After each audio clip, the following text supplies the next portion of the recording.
oh no, Gabi with a gun! Oh no, you know people are gonna die now though. Oh no. See, no Flosh is gonna like own them all. This is like crazy. This is like a love-hate scene for me, certainly. So now Flosh owns, you know, Hanny, Mikasa, PIECK. He's like avoiding Armin and all of them, right? And I was like, holy shit, Flosh just took down all of them. He's powered by his hatred for other races, right? His supremacy power makes him immune to everything. Everyone's like, oh my god, he just owned everyone! He owns the whole team, right? By himself. Except, of course, our legendary sniper. There we go! Bam! He's dead! I love it! Bam! Never fight Gabi! it's so stupid. I love it! It's like, no, but also yes! It's like, no, not again, Gabi! But also, I hate Flosh, so it's kinda good. What do you guys think, right? Who kills Flosh? Of course, it's Gabi. Because, you know, Gabi Sue has killed everyone. And I was here immediately, right? This is a new episode, but immediately. This is the issue with Gabi Sue, right? It isn't that Gabi's...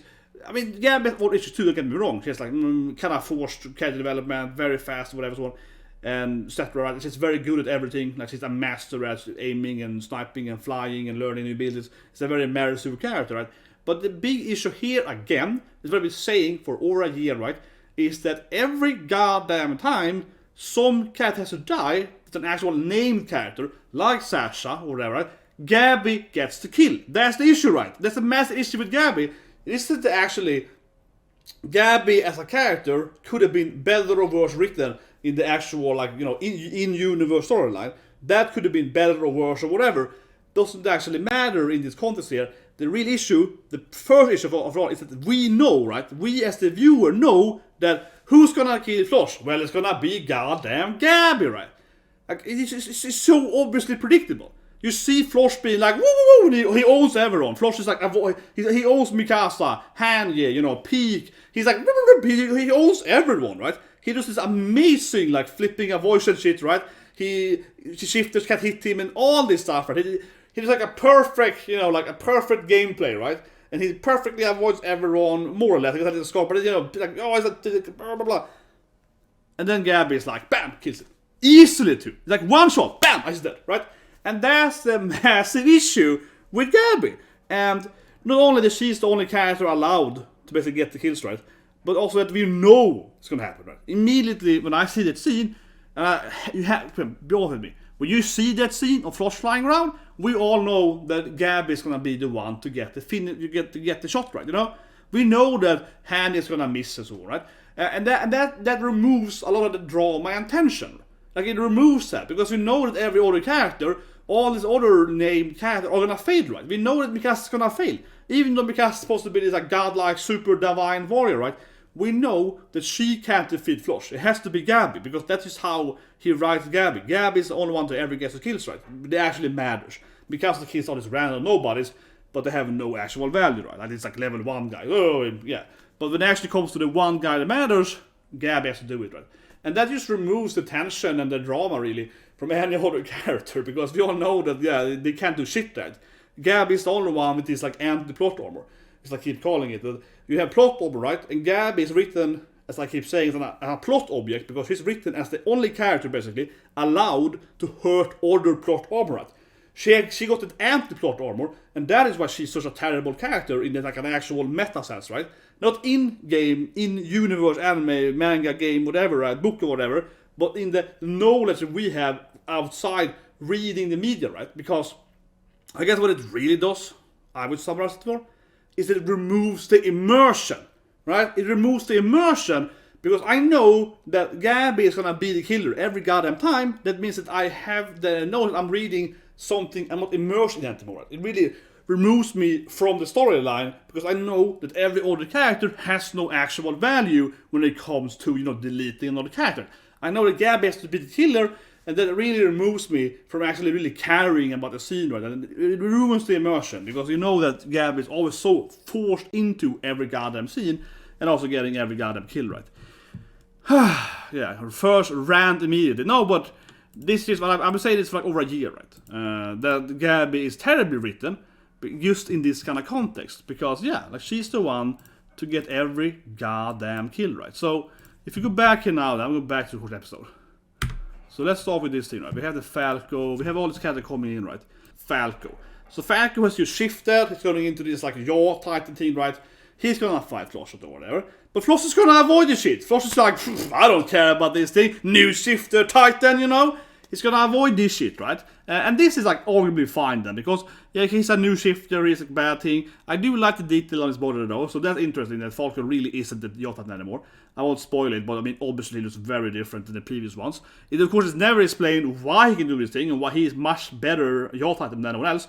But as you can see, his yaw Titan powers are very, very different. And I do honestly think it's arguably a very plot hole that his powers are so different, even though there's no build up for whatever. But that's like another video, maybe next video. Because doesn't make any sense. And it has zero build up, except yeah, his dreams or whatever. It's just kind of silly. And also it's a plot hole later why Eren doesn't need the powers. But anyway, he's gonna fight Falco, right? And here at least I can believe that Falco can lose, because he's a shifter, new shifter. Okay, fine. So that shit happens. Okay, he avoids, again, right? He avoids Falco, and he comes chasing after him, right? So he has to run for like quite the duration here, while one of the strongest female fighters, she's not Mikasa, right? But she's still there, and she's like chasing him, right? After he just avoided Falco attacking him too, right? He's fighting both Falco and Handy at the same time. And the reason I picked this in two here is because this is kind of the whole motion, right? Falco's already chasing him, right? Then Handy also joins in, hitting him and so on, right? He's gonna avoid all the shit, right? And then more characters, you know what I mean? Like every character is gonna come in here and start, here's my Nesco, right, you know? It's like every character is gonna come in and start running after him, right? It's this kind of scene where he's like chased by the whole team, right? You know what I mean? It's like if you played a MOBA game, League or whatever. Like the four, it's like the whole team, right? Of like 10 players is like chasing after him, basically, right? More and more people gank him, right? And everyone's like, kill that bastard, right? They all jump at him, you know? And of course, it doesn't matter. He's gonna avoid every goddamn character to keep joining into this like mass gang thing where everyone's against him. And of course, then Gabi, in the end, is gonna one-shot him, right? That's why it's just so bad, because it's bad for so many reasons, but it's the whole thing that it doesn't matter how many other like important characters join in to fight him, they're all irrelevant except Gabi, right? That's like an ongoing theme with Gabi, that every time Gabi is the one to do it, right? He has this he has a sinister, he has an insane evil sinister plot armor, right? This guy is being attacked by the whole team, right? And this is after he also avoided the character last week, right? So he's been fighting all of them. They're all after him. This is what I mean. Handy hits him, in his back. PIECK hits him in the back, right? Like, everyone keep attacking him. Next character. Like, his plot armor to be able to avoid all of these characters is just insane. He has an insane plot armor, right? His plot armor is just absurdly high. It doesn't make any sense, but that his plot armor is so divine high, right? It's so insanely high that he can just easily or arguably beat all these characters, right? Or at least avoid them perfectly. And of course, that comes me to that conclusion, right? That Gabi's anti-plot armor has to be insanely high. We already know that, of course, she's the only one to talk about it in Rant. That she's the only one to ever kill the character, right? But think about it from like an actual, I don't know, like meta power standpoint, right? He can avoid like 20 characters, whatever, right? 10, 20, whatever, that doesn't matter. But you can never avoid Gabi. And, I mean, this scene is cool, but at the same time, it is truly insanely stupid, right? Because the more character he defeats, right? The more, Imba is Gabi, right? The more he can beat characters with ease, so to speak, right? Relatively speaking, the more stronger Gabi has to be, right? To defeat him. And it's also kind of, in this sense, so sensible weird too, right? That Gabi again just shoots him once too. It's not even that trouble for her. She's like, bam, right? And she's not even like impressed too. Like everyone is like, no, you see PIECK, everyone being like, no, we can't stop him. Everyone is screaming, they're like crying, like they all get like a shocked panic face. And Gabi's like, boom, I got him. Pretty easy actually. I didn't even try. She's like perfect aim, but he's dead. Like she doesn't even look that concerned, right? And everyone else is like, yeah. She's like, I got him. Don't worry, guys. I got a rifle in my hand. So yeah, let's go to the Gabi, of course. Then of course we get Floss is gonna destroy it, right? He's beaten every other character. He flies in here, I know I'm parroting, but you know, he flies in here, right? It's like, oh no, I couldn't stop him. He's gonna destroy the plan, you know. Oh god, he's too ass, you know. Again, right? Mikasa, the ultimate warrior lady, she fights the warrior guy, but still, Mikasa's like, oh no, I couldn't stop him either. You know, I can't stop him. He's too powerful. Like every other goddamn character is like, no, he's just so goddamn OP. We can't stop him, right? Even lose concern. She's like, yeah, I got him. I mean, she looks a little bit like. Hits her in the face, the blood, but she's just like, I got him, you know? Every other face was like, wah! She's like, you know, a little shocked, but still like, you know, yeah, you know, and then later on she's like, yeah, it's pretty easy, right? Whenever else, Mikasa's like, no, he's too strong for me, you know? Every other character is like, but not for the Gabi net, no. Gabi Sue, man, she comes in there, all with that A-sleeve execution ability. She always got that, you know, perfect kill Gabi, right? Yeah, perfect kill Gabi. Never missed a shot. At least if she missed a few times something. That's also an issue, right? At least if she shot a few bullets at him and missed like 3 times or something. I mean, a huge issue, right, is that he could avoid every other character. We saw him just like avoiding Hanji, Mikasa, Falco, PIECK. We saw him like dancing around every other character, right? He avoided, of course, again, Reiner, and earlier and so on, right? He's been like the freaking, you know, sword dancer master, right? But then as soon as he gets close to Gabi, he's like, boom, you're dead, right? Like he's like 99% evasion chance is reduced to 0 right next to Gabi. And that's why it's so stupid, right? And that's why the writing really fails, because that in some kind of weird meta power plot thing, right? How can he be so goddamn immune to everyone else, but no one is immune to Gabi? And again, then it's also obviously I'm around here, right? But back to my original round, it's just so predictable, right? It's so insanely predictable that Gabi is gonna be the one to kill him, right? And that's again a issue, because it's like always every goddamn scene with Gabi, she's the one to do it, right? And that's just so silly. But anyway, what more happened in the episode than that Gabi kills Reiner? Flosh, oh yeah, one thing I say before I go with Doris Seeds. It's an interesting scene though, because obviously you really hate Flosh, right? Talk about it more tomorrow with the Flosh, the hate list, based on you guys voting and so on. They vote sort of last week, see what people think and so on, right? And that's why the scene that things also overlooked sometimes by the fans, right? Because obviously I think this is one of the worst scenes in Attack on Titan, that Gabi kills yet another character with no issue. It's terrible writing. But anyway, people I think overlook this scene, and I to some extent too, honestly. I don't overlook it, but I have a hate love for it, right? Because you hate Flosh. You wanna see Flosh die, right? So I think that's a thing too, that people are kind of like, well, I mean, okay, yeah, it's kind of bad, it's always Gabi doing it, but I mean, Flosh died, so, you know, that's kind of like, in the thumbnail, I was like, you know, you kind of like measuring that, I mean, I don't want to see Gabi kill every character, it's really silly, but at the same time, I do really want to see someone killing Flosh. So you have that feeling where you're like, maybe it's good that you killed him, even though it is bad writing that she's the only one always killing people. It is a little bit, yeah, it's a balance act, right? Because at the same time, when I see this scene, I'm also happy that Flosh finally got shot, right?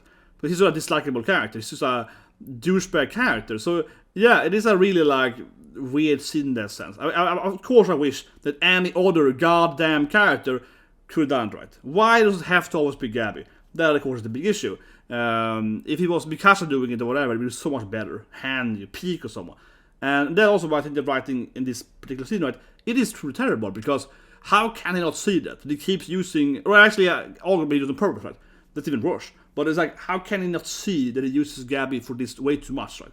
What if PIECK just killed Flosh? You know what I mean? What is the point of having Flosh avoid PIECK to then get shot by Gabi easily anyway? Might as well have PIECK kill him, right? And that would be the exact same result of if PIECK, I don't know, bite his leg or something, as Armin, right? And he fell out in the water. It would be the exact same effect, basically, right? And it would feel so less immersion breaking that at least someone else finally could hurt someone, right? With a named character. Like that kind of change, that PIECK or Hanji or whatever, right, would have hurt him, or at least stopped him, so to speak. That would have changed this scene to be a lot better. Or it could be someone else, Falco, right, transforming and biting him or something. Yeah, it could be anyone else, right, doing it, and the scene would be much better. Now instead, I just get like a hate love for it, because it's just so silly that it always is Gabi, and yeah, like I hate seeing Gabi killing every character. Yet I also really want to see someone kill Flosh, right? So it's like a very balanced act. If you like that he's dead, but you also hate that she did it, right? You know what I mean? So it is a really weird shit. But anyway, let's the map then of Attack on Titan. It is not exact. This is not like perfect, science here. But basically, the first time you see the map, this will be the first time in anime, maybe. I think the map has been shown once in some kind of eye catcher slightly, but yeah, the map is basically just upside down world, right? Okay, it is upside down Earth, and you think about that. That makes a lot more sense than it would be like in Africa or whatever. Not only because of temperament or whatever, right? Like the atmosphere. It's clearly Europe, right? In the trees and so on. But, of course, the Marley are supposed to be, evil Germans, right? And where did the evil Germans take over World War II? Well, France, right? And of course, so they started in Germany. And they took over Austria, Poland, blah, blah, so on, right? It's like middle of Europe. And then, of course, France, which happened the D-Day, Normandy, right? That's the north of France. And so imagine that this Marley Empire is basically, of course, these evil Germans, right? So they're controlling, a large part of Europe, of arguably the whole of Europe, but most of Europe, right? So it makes a lot of sense that it actually would be... it makes more sense that instead of being like upside down Africa, because people first, I remember, thought this map was supposed to be like, upside down Africa, right? But that makes less sense, right? That the German evil guys would control Africa. It makes a lot more sense, again, that they would control Europe, right? So, yeah, and think about everyone's name, Eren Jäger, right? Jäger means hunter, right? So, and so on. So it makes a lot more sense, right? They would actually be in Europe. And then, what island, right, is basically paradise? Well, it's basically UK, right? This is like a manga chapter where they show the map a lot better, and it looks a lot just like upside down Europe. So basically, we have the same Mediterranean is there and so on. Whatever, but that means then, is that they have to move across the English Channel, right? Basically, the Titans, to get over to Calais and so on, right? And that's kind of weird, And his father and so on lives. They kind of lives like northern. Yeah, I mean the Eldian ghettos are basically northern France or whatever, like Normandy, Calais, and so on. That kind of area, right? Of course, it's never exactly explained how the map is perfectly, where cities are or whatever, but it's kind of the rough image, right? So if you so I just want to do, I did the drawing last year, I want to point out again, right? So you can imagine that this is how they're moving, right? Imagine they're moving like that, right? Don't imagine they're moving like that, right? This is basically kind of what we would imagine. Wherever they start, this is how you would imagine the rumbling works, right? Let's say they start here then, right?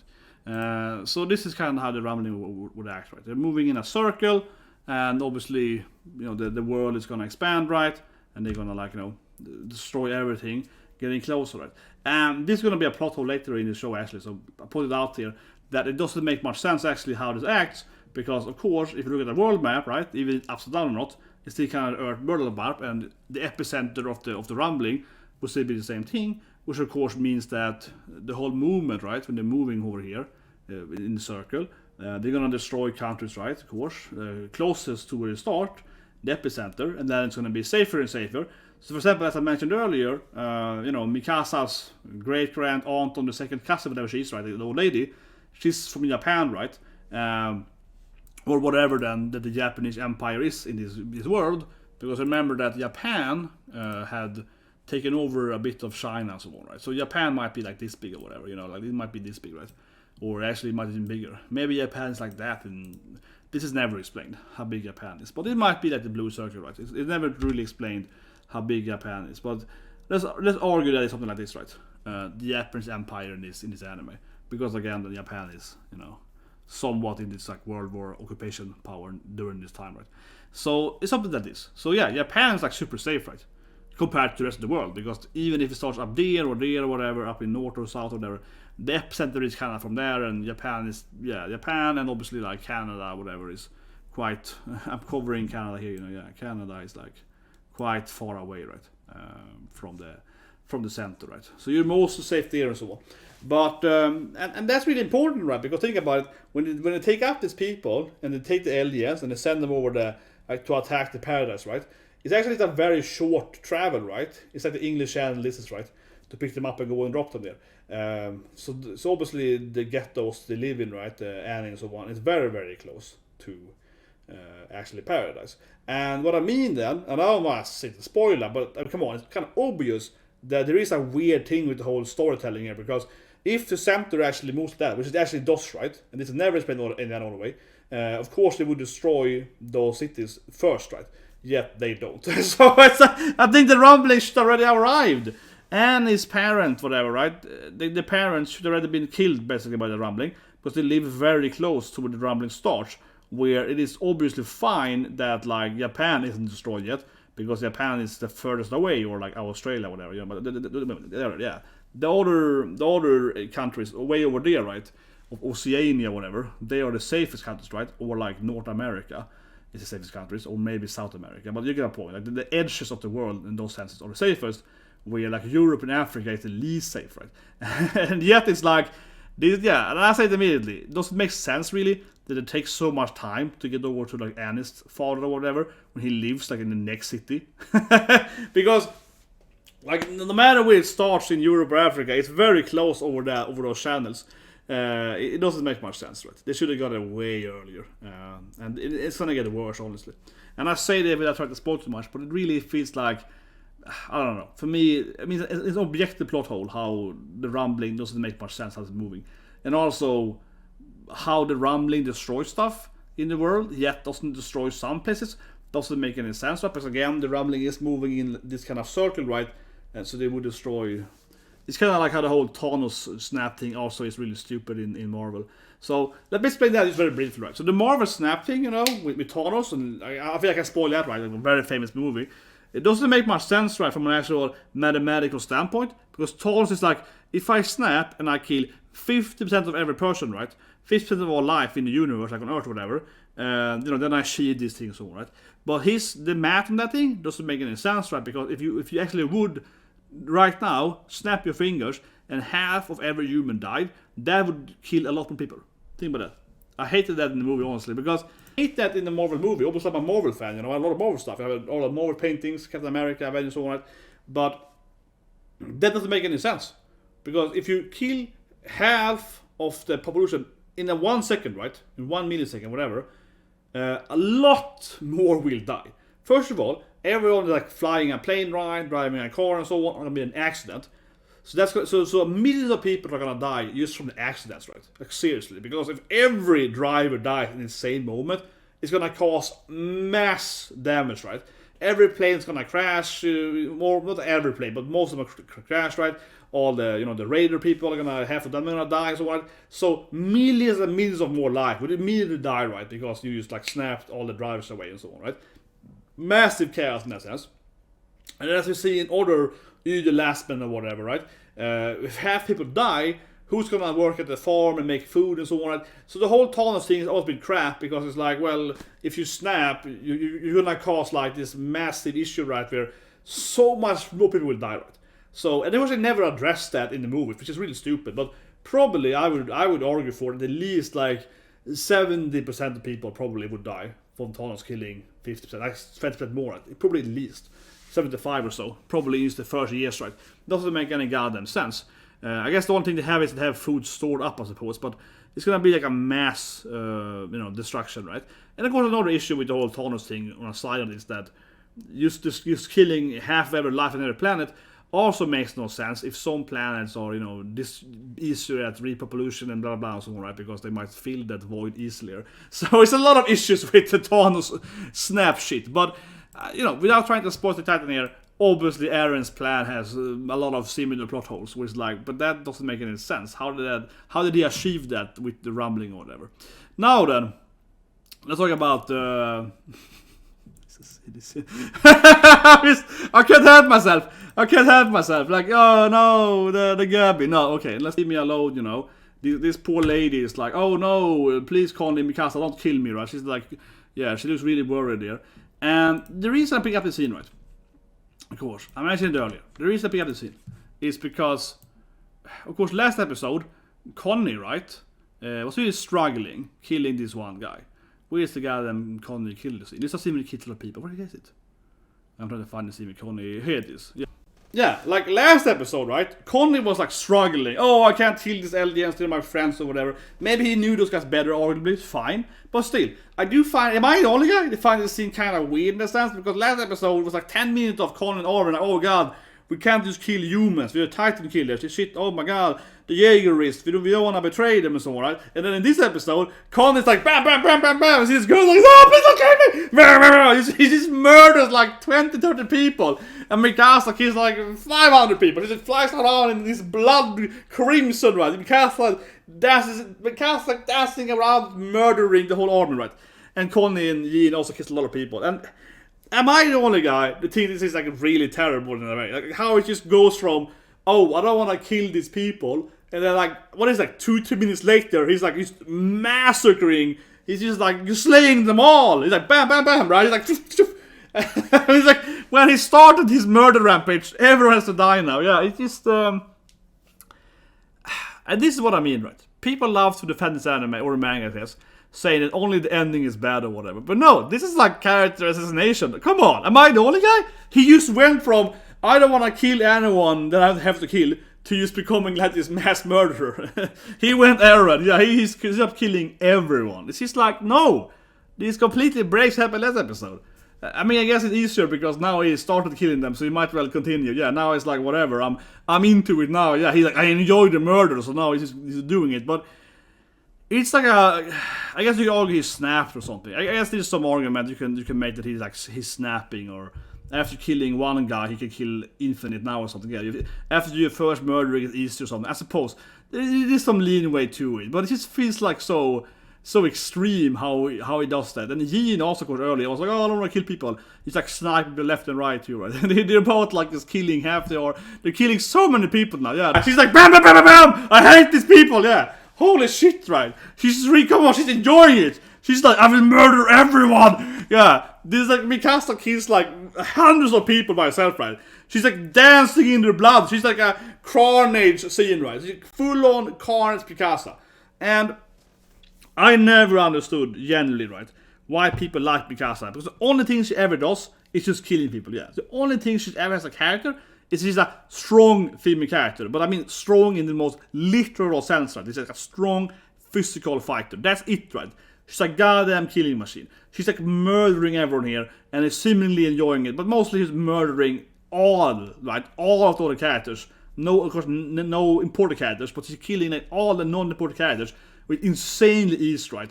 And I guess she's enjoying it, right? But it's just the whole thing that she's just like, yeah, as soon as she goes the other direction, everyone dies, right? And it's just like, what else has she offered in a storytelling moment, right? Her character is just a killing machine, right? She has like no personality or no willpower, whatever, really. She's just like a living murder robot that just kills everyone. Let's be honest here. That is right. And I have a very hard time understanding people think she's the best. I mean, even if you like her, how many people can actually argue she's the best female character ever? Yet, they exist, right? What? This is her only personality. It's just killing everything that is in her way, right? Because she acts like it's humans or assassinating the Titans, right? She's like massacring all these humans. Who said they were Titans? That's her only personality ever in all the seasons. The only thing she ever does is just killing a lot of characters, right? If they're Titans or humans or whatever, you know, LD and Marley, it doesn't matter, right? She's just the worst killer ever. That's just her whole thing. Her whole thing is that she's an unstoppable killing machine. And her emotions are on the same level of a machine, right? I will just kill everyone. And of course in the end then it doesn't make any sense. She cares about Annie, it doesn't make any sense. I guess you could blame that Annie is rusted, because she hasn't fought for like a few years. But Reiner has really become this like laughing stock of the anime, right? Where he gets owned every episode. And this is like Annie. She looks at Reiner jumps in front of her, right? And he dies again. And she's like, oh, he died again, right? She basically knows to react to it. She's like, oh, Reiner, you dead again? Right? And this is a weird thing I feel with Reiner, where he has like an immensely high plot armor, because he can clearly take infinite damage and yet always survive, right? But at the same time, he's like a magnet for bullets, right? He always takes like infinite damage and then you survives, right? And Annie also takes insanely amount of damage this episode, and also of course it's completely fine later, right? But it is like the only thing they both did was it's getting completely owned. Yeah, they got owned by a few people with javelins. They got so goddamn owned. And then we see Mikasa, like these two shifters, right?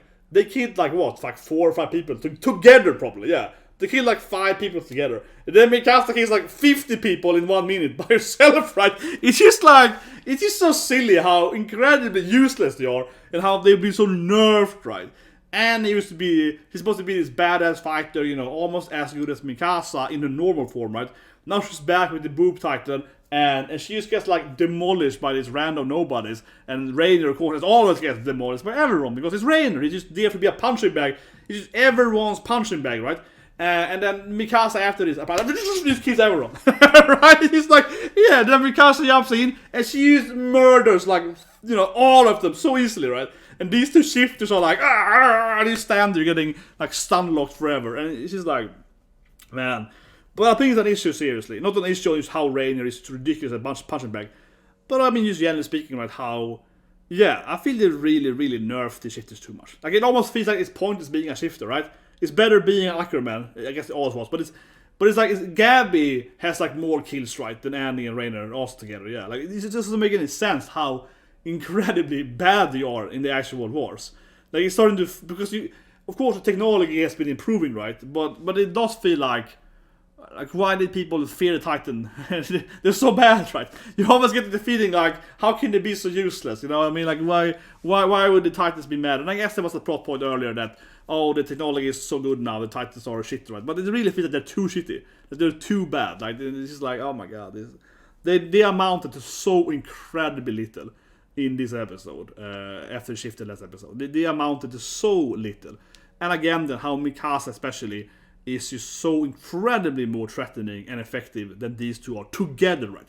Like, she's worth like 10 shifters, right? She's worth like 1 billion shifters because she has an infinite range of damage, right? And of course GABI for actual killing plot characters. And these two are just there to be like, I don't know, punching bags, right? And now Annie, I guess, joins into Reiner because she's teaming up with Reiner. That means that you're a punching bag now, yeah. She gets like adjacent punching bag. She's like, oh no, I shouldn't be on his side. He's like a useless punching bag. I'll take a kill too, right? Yeah, you know what I mean? She's realizing it here in this page here, in this panel here.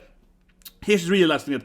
Oh shit, I have joined into the Reiner party of being a punching bag. I'm a goddamn bullet sponge. Oh shit. She realizing her mistake in this scene here that, oh no, I am just like Reiner. I'm just gonna get shot a lot by now and never get anything done except just getting bullets in my face, right? This is the moment she realized what team she was on. She was on the Reiner cries, hates alive, and punching bag face. I don't know what I'll do in the review here. My hatred for Gab is ever as strong, right? Years of hatred, all bunched up. Well, I guess, of course, I should mention that I love the bromance. But I just like that scene, you know? I like the scene where, of course, the old two men are like, yeah, that's fair. This is a great scene. I do like this whole scene. They get sort of screen time, but they are like, yeah, bro, let's just, like, protect our kids and so on. It is a nice scene. That they have this little bit of bromance, like the old man bromance thing. They're like, oh, what are you here for? To protect my children. Oh, I'm here. Oh, you know my children? Oh, this Annie girl. Oh, we both raise her. Oh, yeah, let's die together to protect them. It is a nice scene, right? They both like, yeah, man. Anyway, I went on my rant. But yeah, that is a good comment, though. You know, of course, I'm celebrating too easily that Flosh is dead. But you know, I read it, so I know what's gonna happen. Right? I don't want to spoil it. But yeah, anyway, subscribe, press the like button, and I'll see you guys tomorrow with the stream. We're talking about the hated list, right? I'm gonna go over what you guys voted for and so on. Sorry, Sam went down here, a little darker here. But yeah, so I think this is still up probably on my channel and also on Twitter and so on, right? No, actually, it just cancelled.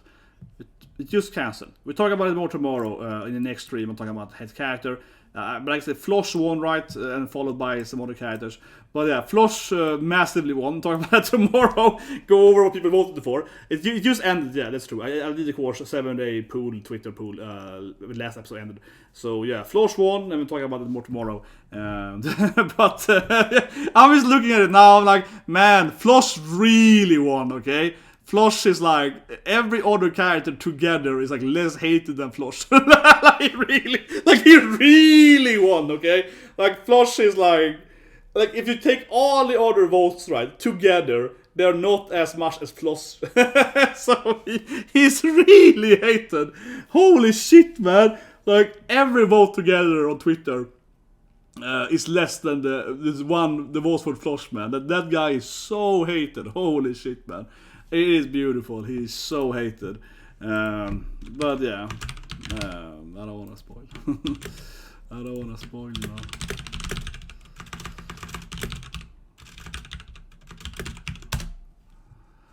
But anyway guys, see you guys tomorrow with the most hated list, and do a stream about that, right? Discussing why some characters are most hated, look over your list, and I didn't spoil it, of course, Flosh is the most hated character. But as I said, it's hilarious how he's so hated that, yeah, you can combine every other character that you could vote for and they still don't beat Flosh, right? But anyway, see you guys and have a great day.